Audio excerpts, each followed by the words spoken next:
প্রিয় দেশবাসী, সবাইকে বাংলা নববর্ষ 1432-এর শুভেচ্ছা জানাচ্ছি।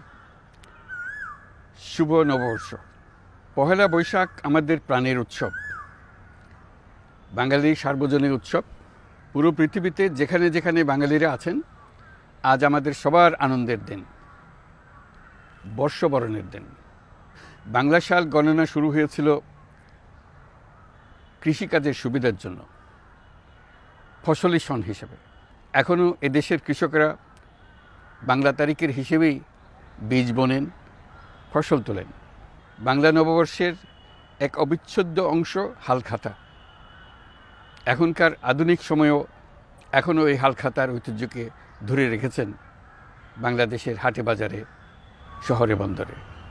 নববর্ষের বৈশাখী মেলায় বাংলাদেশের জেলায় জেলায় উদ্যোক্তারা সারা দেশে ঐতিহ্যবাহী শীতল পাটি, মাটির হাঁড়ি পাতিল, খেলনা, হাত পাখা ইত্যাদি তৈরি করে নিজেদের সৃজনশীলতাকে তুলে ধরেন এই দিনকে উপলক্ষ করে। বাংলাদেশের সংস্কৃতি ও ঐতিহ্য রক্ষায় এবং একে এগিয়ে নিয়ে যেতে আমাদের সবাইকে সক্রিয় ভূমিকা রাখার জন্য অনুরোধ জানাচ্ছি। আমাদের এইসব ঐতিহ্য যেন আমাদের নিজেদের মধ্যে সীমাবদ্ধ না থাকে, আমাদের সংস্কৃতি যেন আমরা ছড়িয়ে দিতে পারি বিশ্বের দরবারে। বছরের এই দিনটিতেই আমরা সুযোগ পাই আমাদের সুদীর্ঘ ঐতিহ্যকে নতুনভাবে নতুন প্রজন্মের কাছে উৎসবমুখর পরিবেশে তুলে ধরতে এবং পৃথিবীর সামনেই তুলে ধরতে। পাহাড় ও সমতলের বিভিন্ন জাতিগোষ্ঠীও চৈত্র সংক্রান্তি ও নববর্ষে এবার বড় পরিসরে উৎসব উদযাপন করছে।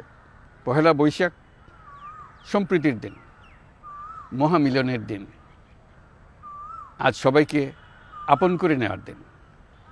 এবারের নববর্ষ নতুন বাংলাদেশের প্রথম নববর্ষ।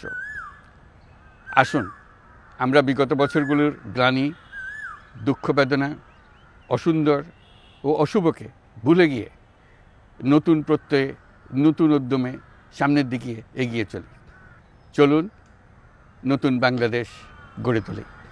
24-এর গণ অভ্যুত্থান আমাদের সামনে বৈষম্যহীন বাংলাদেশ গড়ে তোলার সুযোগ এনে দিয়েছে।